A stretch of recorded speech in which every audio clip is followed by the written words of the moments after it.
ہم 7 بہنیں تھیں۔ ہم ایک کرائے کے گھر میں رہتے تھے۔ ہر مہینہ مکان مالک کرایہ لینے آتا، لیکن کرایہ نہ ہونے کی وجہ سے ایک بہن کو ایک رات کے لیے اپنے ساتھ لے جاتا۔ اس مہینے میری باری تھی۔ وہ مجھے اپنے کمرے میں لے آیا اور بستر پر لٹا دیا۔ کچھ دیر بعد مجھے کچھ ٹھنڈا ٹھنڈا سا محسوس ہوا۔ جیسے ہی میں نے بستر کے نیچے دیکھا، جان نکل گئی تھی، کیونکہ میں دلہن، لیکن ایسی دلہن جس کی شادی ہی نہیں ہوئی تھی۔ ہاں، میں ایسی ہی ایک دلہن تھی۔ مجھے لال کپڑے پہنائے گئے تھے۔ جلدی جلدی میرے منہ پر لال لپسٹک لگا دی گئی تھی۔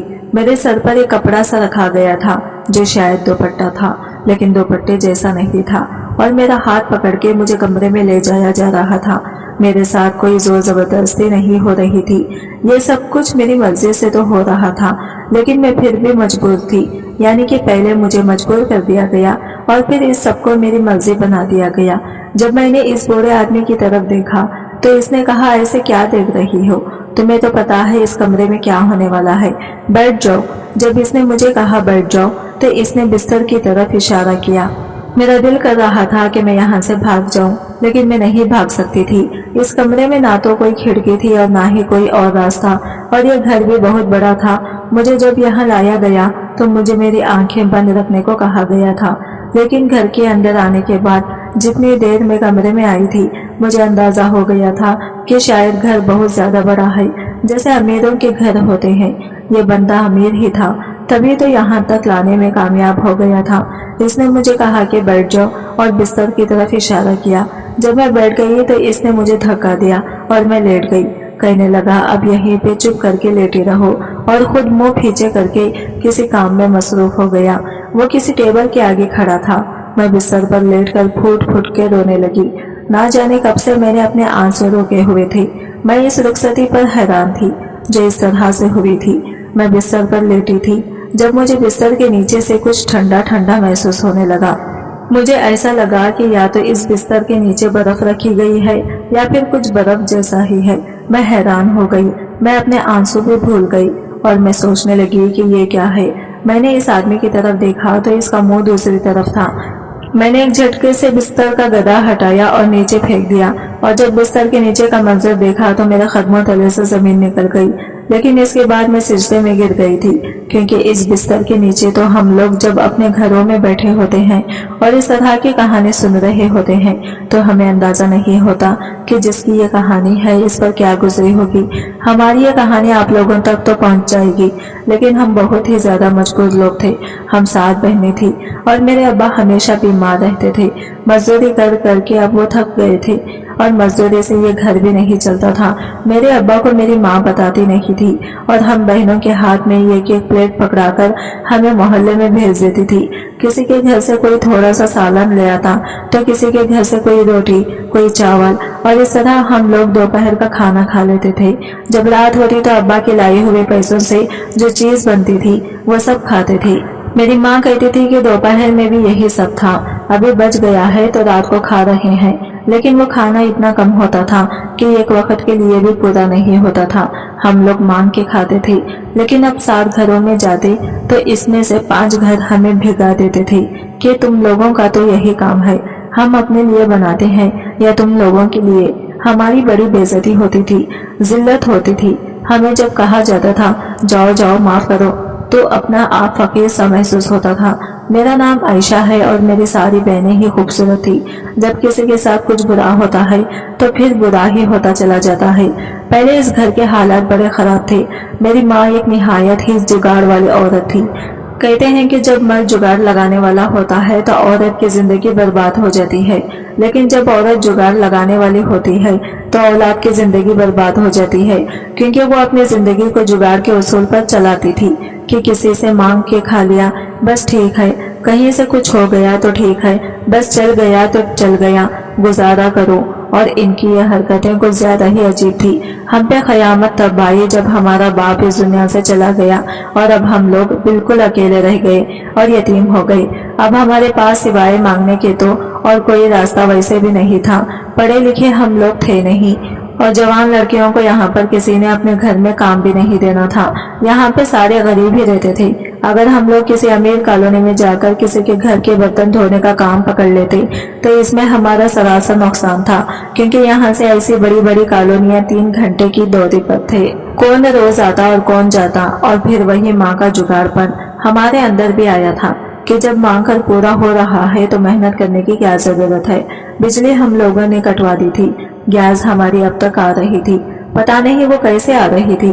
घर में नलका लगा हुआ था, इसके पानी से हम लोग अपना गुजारा करते थे। नलका चलाकर हम लोगों के बाजू थक जाते थे। कुदरती हवा पे हमारे गुजारे हो रहे थे और सर्दी के मौसम का हम लोग इंतजार कर रहे थे।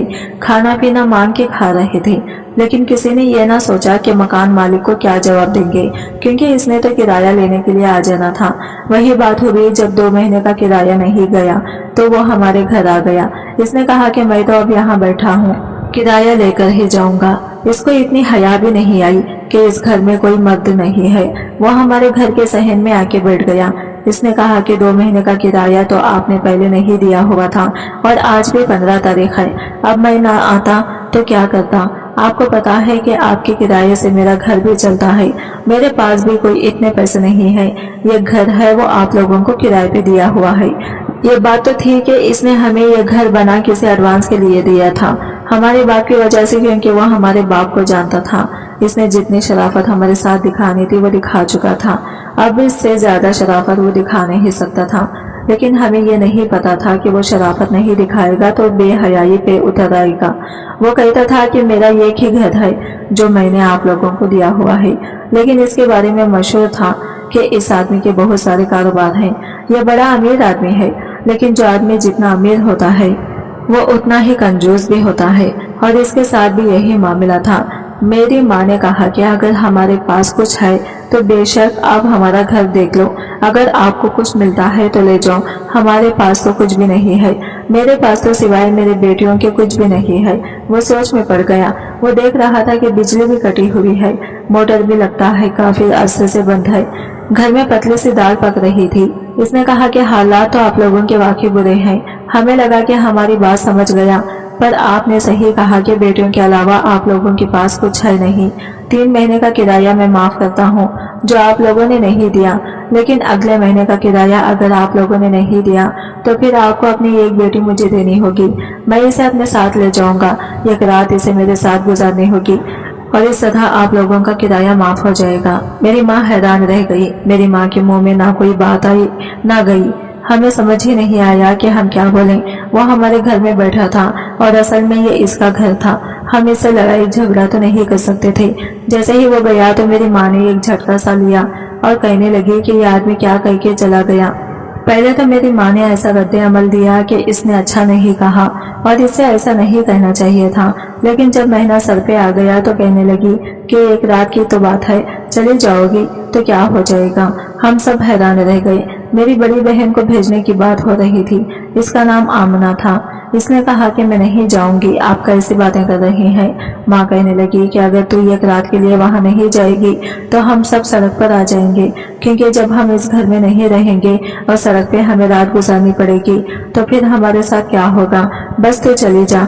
मेरी माँ ने इतना कहा और वहाँ से चली गई। हम सारी बहनें आपस में बहस करने लगी कि ये क्या बात हुई, ये अम्मी ने कैसी बात कर दी, क्या हो गया, क्या करेंगे। लेकिन वही बात हुई कि वक्त आ गया और हमें आमना को भेजना ही पड़ा, क्योंकि हमारे पास और कोई रास्ता नहीं था। इसने एक रात का कहा था, लेकिन वो 1 हफ्ते के बाद आई। जब हमने इसको देखा तो वो बिल्कुल नॉर्मल थी। हमने इसे पूछा कि तू ठीक तो है, क्या हुआ तेरे साथ? तो कहने लगी कि जो भी हुआ मैं बताना नहीं चाहती हूँ। इस आदमी ने मुझे मना किया है। इसकी हालत अच्छी लग रही थी। 1 हफ्ते में ही इसकी सेहत कुछ बेहतर लग रही थी। लगता था इसे वहाँ पे अच्छा खाना मिलता रहा था। इसने मेरी माँ के हाथ में 5000 भी रखे और कहा कि ये भी इसी ने दिए हैं। मेरी माँ कुछ नहीं बोली और फिर ऐसे नॉर्मल हो गई जैसे कुछ हुआ ही नहीं। इस रुपयों से हमारा महीना तो गुजर गया, लेकिन महीना गुजरने में देर कहाँ लगती है। इस तरह अगला महीना आ गया। मेरी जो आमना से छोटी वाली बहन थी, जो मुझसे तो खैर बड़ी ही थी, वो बहुत ज्यादा गुस्से वाली थी। इसने कहा कि मैं तो कभी नहीं जाऊंगी जब तक मुझे ये नहीं बताती कि वहाँ पे हुआ क्या है, और आमना अपनी जबान नहीं खोल रही थी। वो कह रही थी कि मैं नहीं बता सकती, अगर इसको पता चल गया तो मैंने ये राज बाहर निकाला है तो वो हमें इस घर से निकाल ही देगा और इस तरह से भी काम नहीं चलेगा। मेरे गुस्से वाली बहन बार बार कह रही थी कि जब तक तुम मुझे बताएगी नहीं मैं नहीं जाऊंगी, चाहे तुम लोग सड़क पर आ जाओ। लेकिन फिर वही बात, जब औलाद से अपनी बात मनवानी हो तो इनको इमोशनल ब्लैकमेल कर लो, जिसमें मेरी माँ वैसे ही माहिर थी। इसने अपने आप को पीटना शुरू कर दिया कि अब क्या करें, कहाँ जाऊंगी मैं इन सबको लेके। तेरे बाप को बेटे की ख्वाहिश थी, बेटे की ख्वाहिश में बेटियां पैदा करता गया, फिर खुद इस दुनिया से चला गया। अब ये भी हमारी मदद करने को तैयार नहीं है। अरे जब बड़ी बहन ने कुर्बानी दे दी तो तू क्यों नहीं दे सकती, तू भी कुर्बानी दे और हमें इस सब से बचा। वही बात हुई कि मेरी वो बहन भी मान गई, वो भी चली गई। जब इस तरह का मामला होता था तो वो बहन को लेने के लिए गाड़ी भेजा करता था और इस गाड़ी में वापस भी भेज देता था, लेकिन कहता था कि एक रात और फिर एक हफ्ते के बाद ये वाली बहन 9 दिन के बाद वापस आ गई थी। जब ये वापस आई तो इसका भी मुंह बंद था, इसने भी कुछ नहीं बताया और इस तरह से ये लोग अपने मुंह को बंद किए हुए थे कि इनको कोई फर्क ही नहीं पड़ता है। बिल्कुल चुप चुप थी और कुछ नहीं बोल रही थी।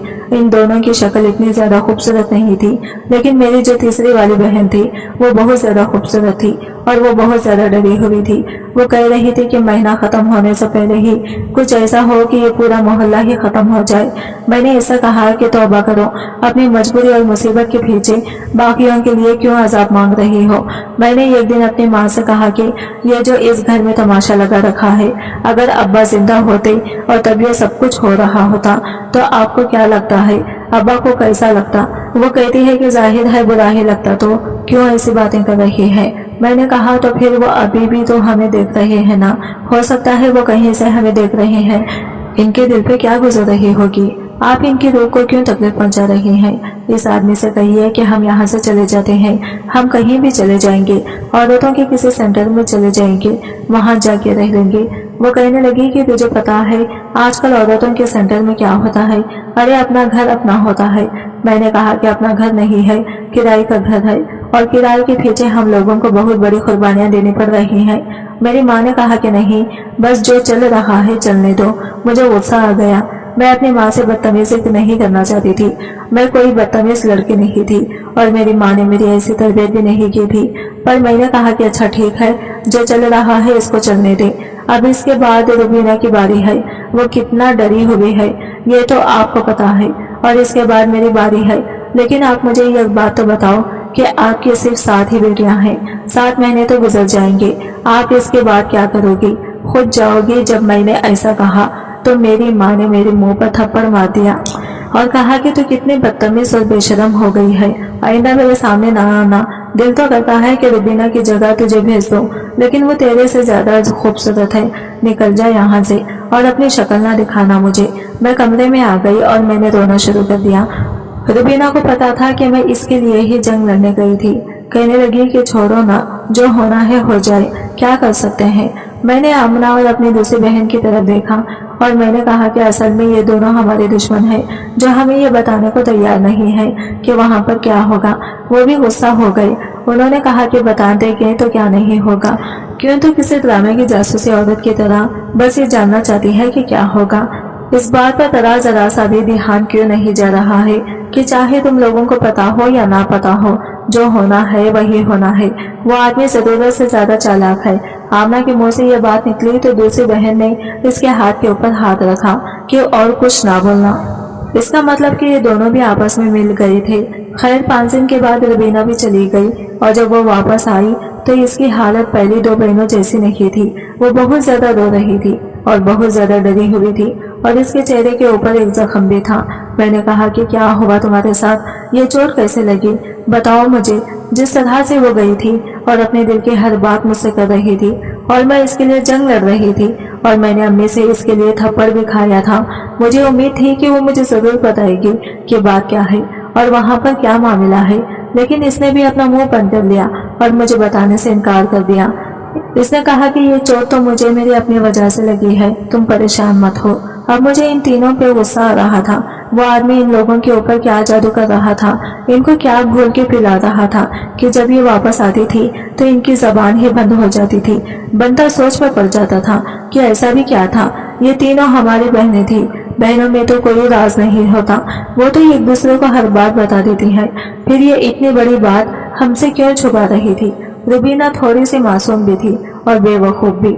जब मैंने इस पर ज्यादा जोर डाला तो इसने कहा कि देखो जो भी होगा ना, वहाँ पर इतना बुरा नहीं होगा। बस इसने इतना कह दिया और मैं हैरान रह गई कि एक आदमी हमारे घर आए, हमारी बेटियों पर नजर रख कर गया है। इसने कहा है कि आपके बेटियों के अलावा आपके पास कुछ है नहीं, आपकी बेटियां बड़ी खूबसूरत हैं और मुझे आपकी बेटी एक दिन के लिए चाहिए, और इसका क्या मतलब हो सकता है। खैर रुबीना ने कोई जवाब नहीं दिया, फिर से अपनी जबान बंद कर ली। मैंने पूरे महीने में इससे कई दफा बात उगलवाने की कोशिश की, पर मैं कामयाब नहीं हुई। बातों बातों में मैंने इस पर सारे तरीके आजमा लिए, पर इसने मुझे कुछ नहीं बताया। मैंने इस आदमी का पीछा करने के बारे में सोचा।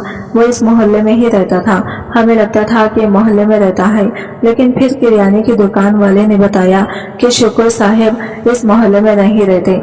मैं ये सब कुछ किराने वाले से पूछ रही थी। वो मेरे साथ बचपन में स्कूल में पढ़ता था और फिर 5वीं में फेल होने के बाद यहाँ पे काम करने लगा था।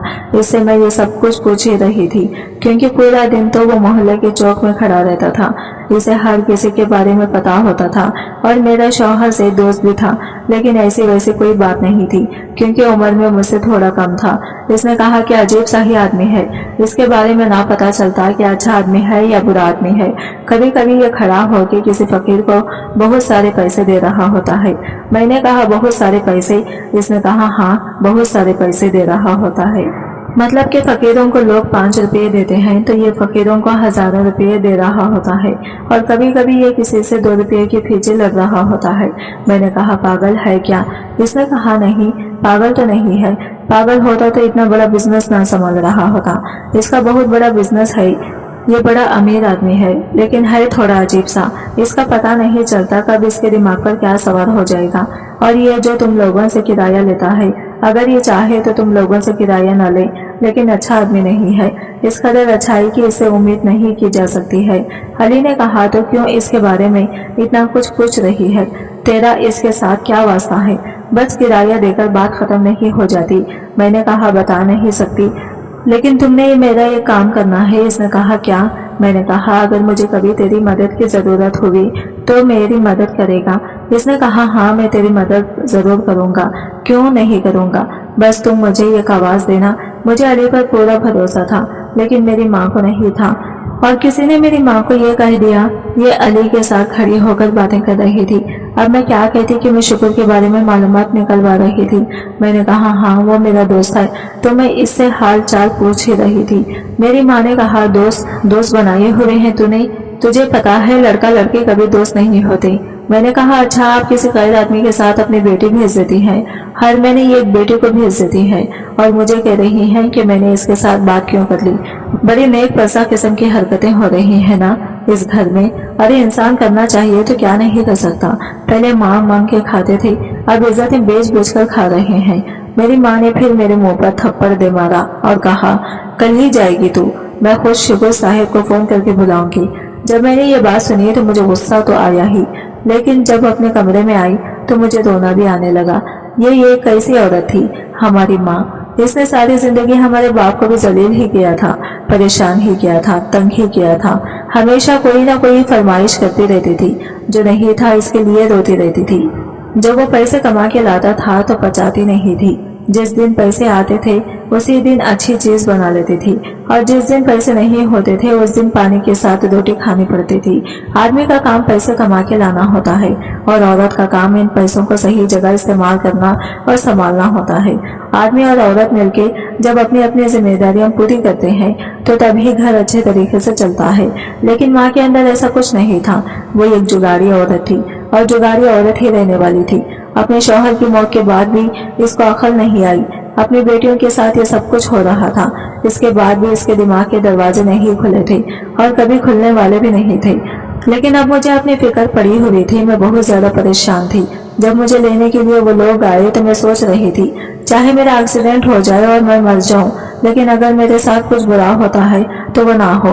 अब इस घर के अंदर गाड़ी आ चुकी थी। मैंने घर को एक नजर देखा। घर बहुत बड़ा था। शाम हो रही थी, अंधेरा हो रहा था, लेकिन पता चल रहा था कि घर बहुत बड़ा है। वहां से मुझे एक आदमी ने कहा अपनी आंखें बंद करो। वो इस घर का नौकर लग रहा था। इसने कहा आंखें बंद करके मेरे साथ चलो। इसने मेरा बाजू पकड़ा और मुझे ले जाने लगा। मुझे अपने पैरों के नीचे फर्श महसूस हुआ, फिर कालीन महसूस हुई। फिर चलते चलते ही एक कमरे में पहुंच गई जहाँ पे एक जोड़ा पड़ा हुआ था, कुछ सजावट का सामान था और एक औरत खड़ी हुई थी। जब मेरी आंखें खुली मैंने कहा ये क्या हो रहा है यहाँ पे। इसने कहा कुछ नहीं हो रहा, जल्दी जल्दी तैयार हो जाओ। इसने मुझे कपड़े देकर वॉशरूम में धक्का दे दिया। मैंने वॉशरूम से भागने की कोशिश की, लेकिन वॉशरूम में ना तो कोई खिड़की थी और ना ही कोई इतना बड़ा रोशनदान जहां से मैं निकल जाती। थोड़ी देर के बाद इस औरत ने पुलिस वालों की तरह दरवाजा पीटना शुरू कर दिया। जल्दी करो, क्या कर रही हो? अभी तक तो तुम्हें तैयार हो जाना चाहिए था। ऐसी भी कौन सी तैयारी कर रही हो जो अभी तक तैयार नहीं हुई हो? मैं कपड़े पहन के बाहर निकली। कपड़े इतने शानदार नहीं थे, बस लाल रंग के थे और मैं बस लाल रंग के कपड़ों में ऐसी लग रही थी जैसे कोई हल्की सी तकरीब की दुल्हन हो। इसके बाद इसने मुझे चेहरे को पकड़ा और अजीब से अंदाज में कियात करने लगी। इसने मेरे होठों पे लाल लिपस्टिक लगा दी और आंखों में काजल डाल दिया। मेरे सर पे एक अजीब सा दुपट्टा डालकर बोली। चलो मैं हैरान रह गई। मैंने कहा तुम कौन हो? क्या होने वाला है मेरे साथ? मुझे दुल्हन क्यों बना रही हो? ये सब क्या है? वो कहने लगी मुझे बताने का हुक्म नहीं है, मुझे सिर्फ काम करवाने का कहा गया है। मुझे भी यहाँ से जाना है, मुझे भी बहुत काम है। तुम भी अपना काम करो और फिर देखो तुम्हारे साथ क्या होता है। वो तुम्हारे मामला है। शुक्र साहब ने कहा था जो भी करना है जल्दी जल्दी करना है, सिर्फ 2 घंटे का वक्त है। मैं हैरान हो गई। मैंने कहा 2 घंटे का वक्त? लेकिन मेरी बहनें तो 5 दिन बाद वापस आया करती थी। ये लोग मुझे 2 घंटे बाद वापस भेजेंगे, लेकिन फिर 2 घंटे में यहाँ क्या होगा? ऐसा कौन सा काम था जो 2 घंटे का था? थोड़ी देर के बाद इस औरत को किसी का फोन आया। इसने कहा हाँ तैयार तो मैंने कर दिया, अच्छी लग रही है लड़की, खूबसूरत है, बस थोड़ा सा तैयार किया लेकिन अच्छी लग रही है। अब ज्यादा तैयार तो नहीं कर सकती ना, आपने ही तो कहा था कि जल्दी जल्दी करना है। हाँ बस ठीक है। वो किसी से बात कर रही थी और मैं सिर्फ एक तरफा कॉल ही सुन सकती थी, मतलब सिर्फ इसकी आवाज ही सुन सकती थी। इसने मुझे कहा साहब 10 मिनट में आ रहे हैं। मैं सड़क पर बैठ गई और मैंने इसे कहा मुझे पानी पिला दो। तो वो कहने लगी मुझे कहा गया है कि तुम्हारी कोई बात ना मानो, अगर तुम पानी मांगो तो तुम्हें पानी भी नहीं दूं, अगर तुम पानी मांगो तो तुम्हें पानी भी नहीं दूं। ये जो तुमने बाथरूम में ज्यादा टाइम लगाया है ना, ये भी तुम नहीं लगा सकती थी, लेकिन मुझे पता है कि चलो बाथरूम से निकल के कहाँ ही जाओगी। मैंने कहा कि इतना तो बता सकती हो ना कि तुम यहाँ पे क्या करती हो। तो कहने लगी काम वाली हूँ, काम करती हूँ, यहाँ पे खाना वगैरह बनाती हूँ, बड़ी पुरानी वफादार हूँ शुक्र साहब की। बस अभी हम ये बातें कर ही रहे थे कि दरवाजे पर दस्तक हुई। मैं बुरी तरह डर गई कि पता नहीं कौन है, यहाँ पे कोई आएगा या मुझे कहीं ले जाएगा, क्योंकि इस कमरे में तो बैठने के लिए सिर्फ एक सोफा ही पड़ा हुआ था। देखा तो शुक्र साहब थे, इनके हाथ में एक फाइल थी। उन्होंने कहा इस पर दस्तखत करो, पढ़ी लिखी तो होना, ये अंगूठा लगाओगी। मैंने कहा ये क्या है? उन्होंने कहा ये तुम्हारी तरफ से इजाजतनामा है कि इस घर में तुम्हारे साथ जो भी हुआ इसकी तुम हमें इजाजत देती हो।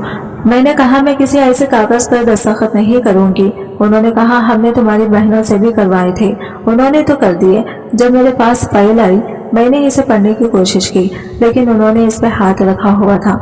मैं पढ़ नहीं पा रही थी कि क्या है। मतलब कोई भी कॉन्ट्रैक्ट हो इसकी हेडिंग ऊपर होती है और वहीं पे उन्होंने हाथ रखा था। उन्होंने गुस्से से कहा जल्दी दस्तखत करो।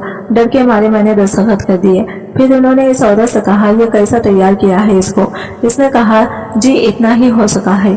उन्होंने मुझे एक नजर देखा और कहा ठीक है। फिर उन्होंने मुझे कहा चलो। मैंने कहा देखो मैं तुम्हारे साथ कहीं नहीं जाऊंगी, तुमने मेरी बहनों के साथ जो कुछ किया है मैं वैसे नहीं हूँ, मैं कहीं भी नहीं जाऊंगी। उन्होंने कहा कि अरे बातें मत करो यार, पहले ही बहुत वक्त जाया हो रहा है, कुछ नहीं होता तुम्हारे साथ, बस चलो हमारे साथ। मैं हैरान हो गई कि ये क्या कह रहा है, ये कि कुछ नहीं होता, जबकि मुझे दुल्हन बना के पता नहीं कहाँ ले जा रहा है। इसने मेरा हाथ पकड़ लिया और कहा तुम ऐसे नहीं मानोगी ना। मेरे पास आखिरी हल ये था कि मैं इनकार करूं, जिद करूं और कहूं कि नहीं मैं नहीं जाऊंगी, लेकिन मेरी ये बात भी किसी ने नहीं सुनी। मैं मज़ाहमत भी कर रही थी, पर वो लोग मुझे लेकर जा रहे थे। वो मुझे ये कमरे में ले आई और इसने दरवाजा बंद कर दिया। कमरे में आते ही इसने मेरा हाथ छोड़ दिया। मैंने कमरे को देखा तो हैरान रह गई। ये कमरा किसी का बेडरूम लग रहा था, बहुत खूबसूरती से सजाया गया था। लेकिन साफ सुथरा बिल्कुल भी नहीं था। यहाँ के मामलात बहुत खराब लग रहे थे।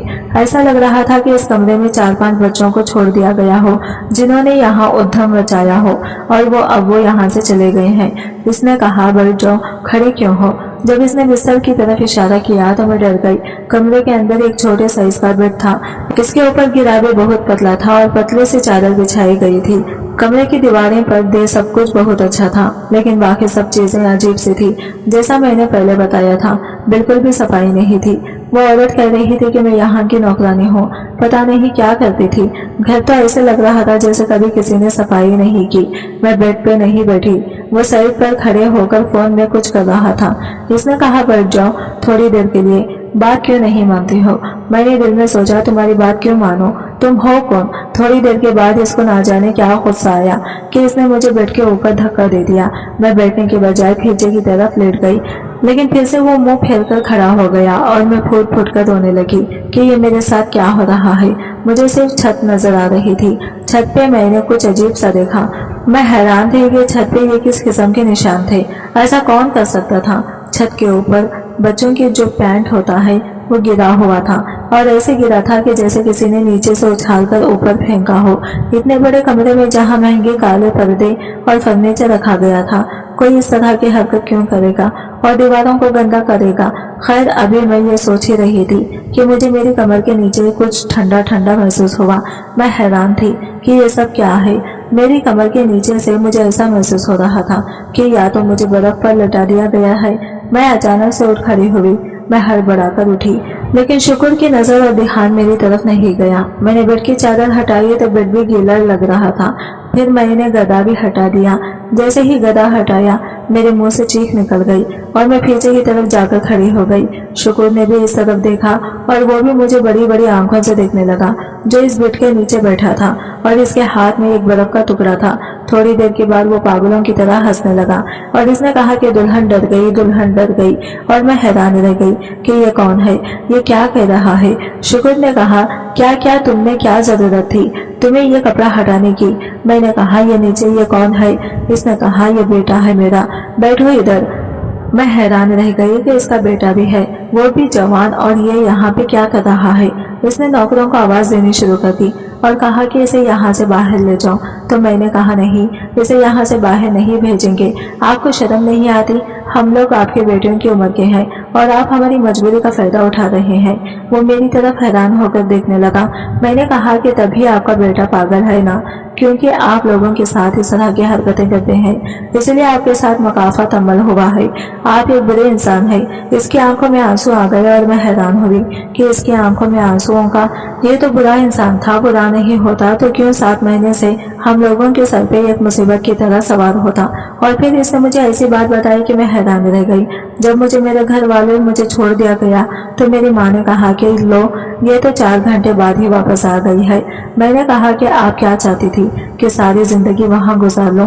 तो ये भी हो जाएगा।